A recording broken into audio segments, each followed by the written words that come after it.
Hello friends, welcome back to our channel. और last week जैसे एक डाटा आया था जीडीपी का, जीडीपी Q2 का जो डाटा आया था काफ़ी अच्छा था।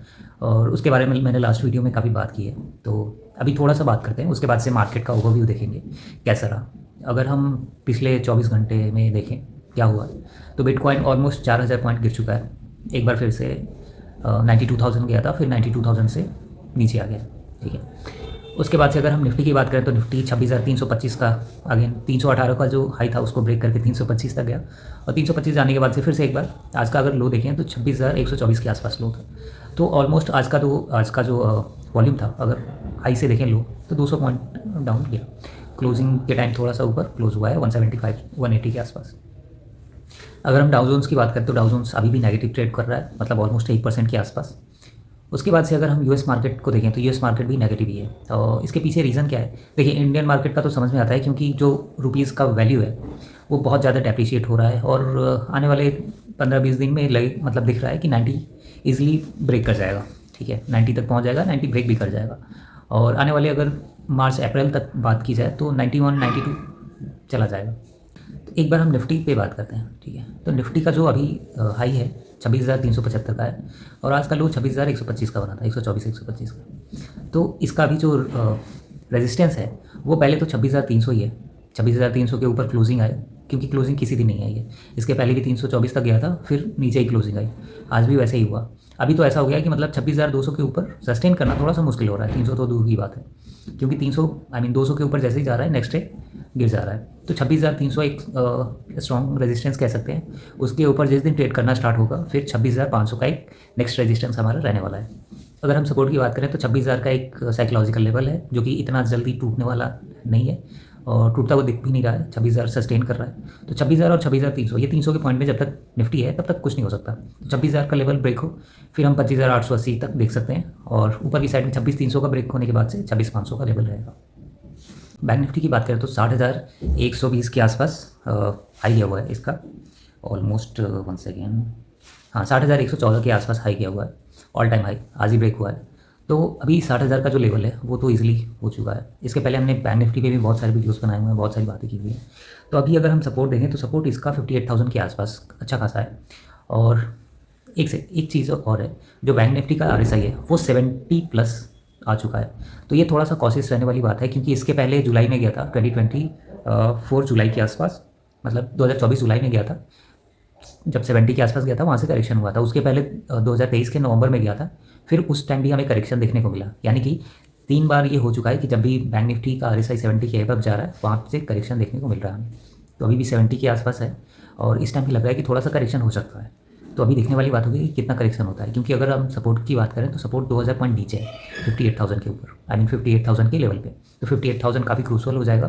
तो देखने वाली बात होगी कि 58,000 और 57,000 के बीच में अगर नीचे आता है बैंक निफ्टी तो सपोर्ट लेता है, या फिर वो भी ब्रेक हो जाता है।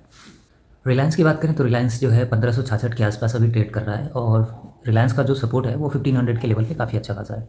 और रिसेंटली अगर देखें तो रिसेंटली 1566-70 के आसपास गया था, और वहाँ से फिर से नीचे आ गया था। लास्ट टाइम भी गया था ऑलमोस्ट जून जुलाई के आसपास 1550 के आसपास। उस टाइम क्या हुआ था कि उस टाइम रिलायंस की जो जियो की जो IPO आने वाली थी वो डिले हो गई थी। तो इस रीज़न से क्या था कि रिलायंस गिरना स्टार्ट हो गया था, और गिरते गिरते मतलब 1370 1365 तक गया था, 1360 तक। फिर वहाँ से रिकवरी हुई है काफ़ी अच्छी खासी, और अभी 1566 के आसपास चल रहा है। आज की क्लोजिंग है। तो आने वाले टाइम में मुझे लगता है कि 1600 ईजिली ब्रेक कर जाएगा, 1600। और फिर हमारा नेक्स्ट टारगेट रहेगा 1700 टू 1800। HDFC बैंक की बात करें तो HDFC बैंक भी ऑलमोस्ट 1015 का जो लेवल है उसको ब्रेक नहीं कर पा रहा है। और उसके पीछे जो रीज़न है वो ट्रेंड लाइन है, जो हमने ट्रेंड लाइन प्रीवियस वीडियोज़ में दिखाई थी, या फिर उसके प्रीवियस वीडियोज़ में भी। तो आप जाके चेक कर सकते हो। जो ट्रेंड लाइन है उसके आसपास अभी ब्रेकआउट नहीं आ रहा है। जब ब्रेकआउट आएगा फिर वो 1100 फिर 1200 तक जा सकता है। बट अभी के लिए इसका जो सपोर्ट बन रहा है वो 980 और 960 का बन रहा है। बिटकॉइन की बात करें तो पिछले 24 घंटे में बिटकॉइन जो है ऑलमोस्ट 6,000 पॉइंट गिर चुका है। इसका जो हाई था वो 90,420 के आसपास था, और इसका जो लो है वो 84,000 के आसपास है। तो पिछले 24 घंटे में 6,000 पॉइंट गिरना बिटकॉइन के लिए बहुत बड़ी बात है, और ये काफ़ी टाइम से गिर रहा है। मतलब जब ये 126,000 के आसपास गया था, फिर वहाँ से जो प्रॉफिट बुकिंग आई थी उसमें बहुत से लोगों ने पैसे बनाए, बहुत से लोगों ने अपनी जान गंवाई। इस पे एक डिटेल में वीडियो भी बनाई हुई है मैंने, आप जाके चेकआउट कर सकते हो। इसमें ये भी कहा जा रहा था कि जो ट्रम्प का बेटा था उसने ऑलमोस्ट $300 मिलियन के आसपास बनाए थे। $300 मिलियन या $700 मिलियन, मैं भूल रहा हूँ। उस वीडियो में काफ़ी अच्छे से एक्सप्लेन किया है। वहीं पे यूक्रेन का एक बंदा था जो कि मतलब जो जनरल्स होते हैं या फिर जो आर्मी चीफ होते हैं उनके पैसे वो मैनेज करता था। तो उसकी जो गाड़ी थी उसमें उसकी लाश मिली थी जब वो क्रैश हुआ था। क्रैश होने के मेन रीज़न ये था क्योंकि ट्रम्प ने चाइना के ऊपर टैरिफ इम्पोज किया था। उसके कुछ टाइम बाद से ही बिटकॉइन गिरना स्टार्ट हो गया था। तो ये रैली मतलब ये जो फॉल चल रहा है कब तक चलेगा इसका कोई अंदाज़ा नहीं है, और कब रुकेगा ये भी कोई कह नहीं सकता। पहले मतलब फंडामेंटल बातें आ रही थी कि मतलब एक रिकवरी आएगी। एक चाइना का बंदा है, चाइना का या जापान का बंदा है जिसकी आईक्यू लेवल 200 प्लस है। तो उसने ये स्टेटमेंट दिया था, वो भी फंड मैनेजर है, ट्रेडर है। तो उसने स्टेटमेंट दिया था कि मतलब आने वाले 45 डेज़ में बिटकॉइन जो है $200 तक पहुंच जाएगी। बट बहुत बार क्या होता है कि चीज़ों को मैनिपुलेट करने के लिए ऐसी की जाती है। जैसे जिम कार्मर का नाम लिया जाए तो जिम कार्मर हमेशा ऐसे ही करता है, पहले अपने स्टॉक बेच देता है, फिर ट्विटर पे जाके अनाउंस करता है कि मैंने स्टॉक बेच दिया या फिर बाई कर लिया, ऐसे करके। तो ये सारी चीज़ें चलती रहती हैं। तो आपको बस यही करना है कि जो भी करना है आपको अपने दिमाग से करना है, क्या सही है क्या गलत है ये आपको डिसीजन लेना है। क्योंकि जो भी आपका पैसा इन्वेस्टेड है या फिर रिस्क पे है वो आपका खुद का है, किसी और का कुछ नहीं जाने वाला। Thank you.